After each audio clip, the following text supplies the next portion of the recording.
Assalamualaikum warahmatullahi wabarakatuh. Bismillahirrahmanirrahim. Qala al-mu'allifu rahimahullahu ta'ala wa nafa'ana bi ulumihi fid dharain amin ya Allah ya rabbal alamin. Man sajal ma qura'anu maca ieu eman surat al-baqarah kana surah al-baqarah tuwija maka di mahkotaan ieu si eman bitajin kalawan mahkota minal jannati ti surga. Rawahu riwayatkeun kana hadis al-Baihaqi wa Imam Baihaqi. Man sahajal ma qura'anu maca ieu eman Yasin kana surah Yasin fi lailatin dina waktu peuting asbaha maka isuk-isuk ieu eman magfuron eta dihampura sahalahu ieu eman. Rawahu riwayatkeun kana hadis Abu Nuaim. Man sahajal ma qura'a anu maca ieu eman Yasin kana surah Yasin ibtigha wajhillahi karena arah-arah karidhoan Allah gufira mangka dihampura lahu pikeun ieu eman naon ma perkara taqaddama nu ti heula ieu eman mindan bihi tina dosana ieu eman. Wa faqra'uha maka pek maraca aranjeun kana ieu surah Yasin inda mautakum dina nalika pirang-pirang maut aranjeun. Rawahu riwayatkeun kana ieu hadis al-Baihaqi wa Imam Baihaqi an Maqal ibni Yasar katampi ti Maqal putrana Yasar. Man sahajal ma qura'a anu maca ieu eman ad-dukhan kana surah ad-dukhan fi kulli lailati jumu'atin dina tiap-tiap malaman Jumat au yaumi Jum'atin atawa dina poe Jumat.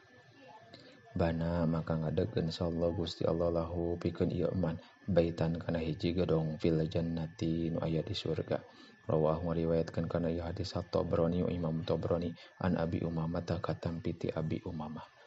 Man sahajal ma qura'a nu maca ieu eman al-waqi'ata kana surah al-waqi'ah fi kulli lailatin dina saban-saban peuting lam tusibhu maka moalkeun ka ieu eman naon faqatun kafakiran abadan dina salawasna.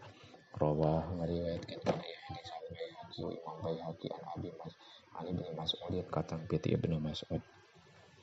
Man sahajal ma qura'a nu maca ieu eman idza sallama di mana-mana maca salam saha al-imam yaumal jum'ati dina poe Jumat qabla ayas nia dina samemeh nyilakeun ieu si eman rijlaihi kana dua sukuna eman Fatihatul Kitab kana surah Fatihatul Kitab wa qul huwallahu ahad sareng surah qul huwallahu ahad wa qul a'udzu birabbil falaq sareng surah qul a'udzu birabbil falaq wa qul a'udzu birabbin nas sareng qul a'udzu birabbin nas sab'an kalawan 7 kali gufiro maka dihampura lahu pikeun ieu eman naon ma perkara taqaddama anu ti heula ieu eman mindan bihi tina dosana ieu si eman wa ma sareng perkara ta'akhkharu anu pandeuri ieu eman.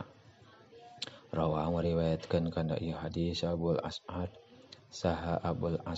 al-Qushairi Abu As'ad al-Qushairi an Anasin katampi ti Sayyidina Anas.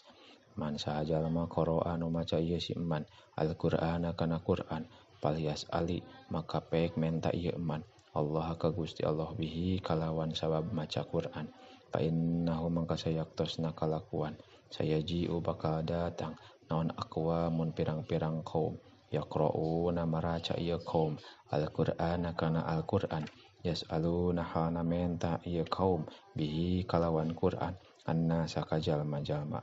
Rawahu ngariwayatkeun kana ieu hadis at-Tirmidzi wa Imam Tirmidzi an Imran katampi ti Imran. Man sahajal maqadha anu nyumponan ieu eman li akhihi kadulurna ieu eman al muslimi anu muslim hajatan kana hiji pangabutuh kana mangka aya lahu eta tetep pikeun ieu eman minal ajri tina ganjaran kaman saperti jalma hajja anu munggah haji ieu si eman wa tamaro sareng umroh ieu eman. Rawahu riwayatkeun kana ieu hadis al-Khatib Imam Khatib an Anasin katampi ti Sayyidina Anas. Man sahajal maqatal anu merangan ieu eman litakuna supaya bukti naon kalimatullahi kalimat Allah ya eta anu jadi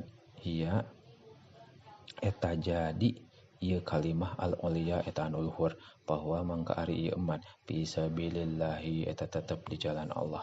Rawah ngariwayatkeun kana ieu hadis sa Abu Musa al-Asy'ari bahwa sareng ari ieu hadis muttafaqun alaih eta Bukhari Muslim. Man sajalma qala anu maca ieu eman hina yasma'un nida dina waktu ngadenge ieu si eman hina yasma'u dina waktu ngadenge ieu eman an-nida kana adan Allahumma rabb hadhihi da'watis tamah kana lapat Allahumma ya Allah rabb hadhihi da'wati anu ngagaduhan kana ieu pangundang anu sampurna wassalatil qaimah jeung salat anu dilakonan ati muga maparin Gusti sayyidana ka Gusti abdi sadayana Muhammadan tegasna Nabi Muhammad al wasilata anu jadi lantaran wal fadilata sareng kaleuwihan wa ba'athu sareng mugi ngutus Gusti ka Nabi Muhammad maqaman kana maqam mahmudan anu dipuji allazi anu wa'adahu ngajanjikeun Gusti ka Nabi Muhammad halat maka manjing lahu ka ieu eman naon syafaat kami yaumul kiamati dina poe kiamah. Rawah ngariwayatkeun kana ieu hadis saja birun Imam Sayyidina Jabir wallahu a'lamu bissawab.